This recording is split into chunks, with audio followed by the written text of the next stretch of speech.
المبذرين كانوا إخوان الشياطين যারা অনর্থ খরচ করে বেকার সময় নষ্ট করে আল্লাহ বলেন এরা হলো শয়তানের ভাই। তার দোকানে বসে ঘন্টার পর ঘন্টা গল্প করে সময় কাটিয়েছে। বেকার সময় নষ্ট পাল্লা যদি ভারী হয়, জগতের কোন আলেমের বাপের ক্ষমতা নিয়ে করে জান্নাতে এনে যাবে। কতটা হেসেছেন, কতটা কেঁদেছেন সেটা ওজন হবে। কতটা ইবাদতে সময় দিয়েছেন, কতটা বেকার সময় নষ্ট করেছেন ওজন হবে। আচ্ছা, শ্বাস নিঃশ্বাস বেরোচ্ছে না প্রত্যেকের, আপনি জানেন প্রত্যেকটা শ্বাস নিঃশ্বাসের জবাব দিতে হবে।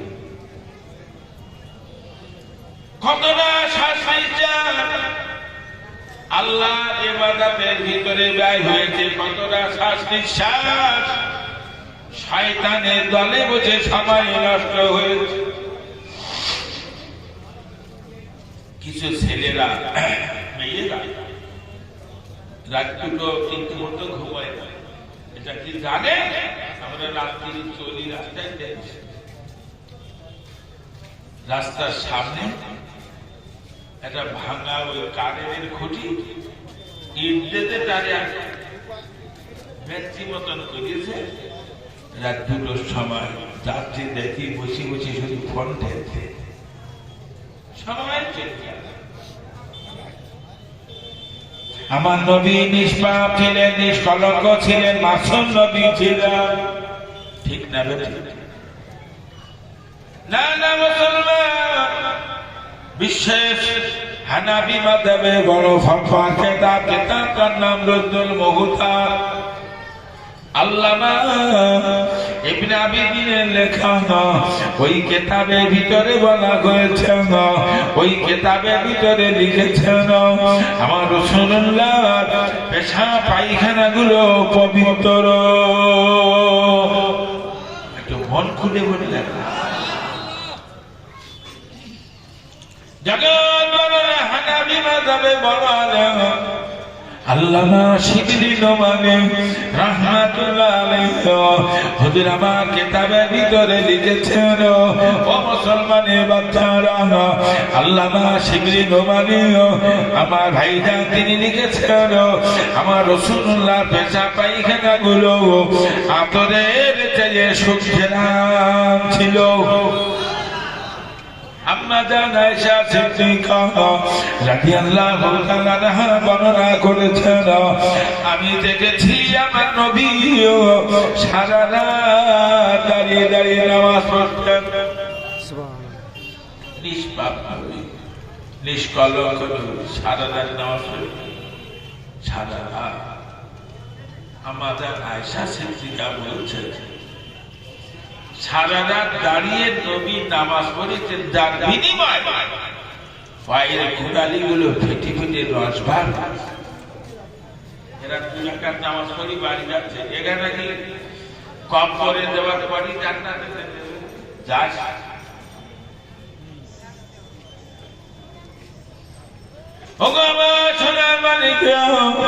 আল্লাহকে ভয় করুন। মসজিদ নববীর কাছাকাছি একটা মসজিদ আছে, মসজিদটার নাম মসজিদে কিবলাতাইন। যারা মক্কা মদিনায় যায় মসজিদে কিবলাতাইনে নিয়ে যায়, দেখে আমার রাসূলুল্লাহ 10 জন সাহাবীকে নিয়ে মসজিদে কিবলাতাইন আল্লাহ নবী নামাজে দাঁড়িয়েছেন। তখন নামাজ হতো বাইতুল মুকাদ্দাসের দিকে ফিরে। যে বাইতুল মুকাদ্দাসে কি একটা অশান্তির আগুন জ্বলছে। সুলাইমান নবী আলাইহিস সালাম তৈরি করেছিলেন, ওটাও আল্লাহর হুকুম।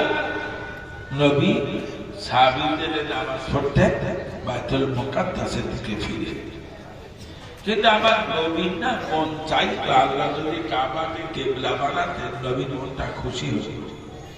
আচ্ছা ভাই, নবী যাতে খুশি, আল্লাহ তাতে খুশি না হবে? কি বলছে? নবীর মনে চাচ্ছে কাবাকে কেবলা বানাতে। সাজাকাত আমাদের নিয়েতে নবী দাঁড়িয়েছেন। আল্লাহ কোরআনে বললেন, ইন্নাল্লাহা আলিমুম বিযাতি সুদূর, নিশ্চয় আমি আল্লাহ সকলের অন্তরের খবর রাখি। মহান আল্লাহ নবীর অন্তরের খবর বুঝতে পেরে জিবরাইলকে ডাক দিয়ে বলেন, ও জিবরাইল, আমার নবী যাতে খুশি, আমি আল্লাহ তাতে খুশি। আমার নবীর মনটা চায় কাবাকে কেবলা বানানোর জন্য। না না না, নবী দুই রাকাত নামাজ বাইতুল মুকাদ্দাসের দিকে ফিরে পড়েছে। ও জিবরাইল, তুমি জানো ওই নামাজি অবস্থায় আমার নবী নামাজ অবস্থায় কাবার দিকে ফিরে জানা দুই রাকাত নামাজ আদায় করে।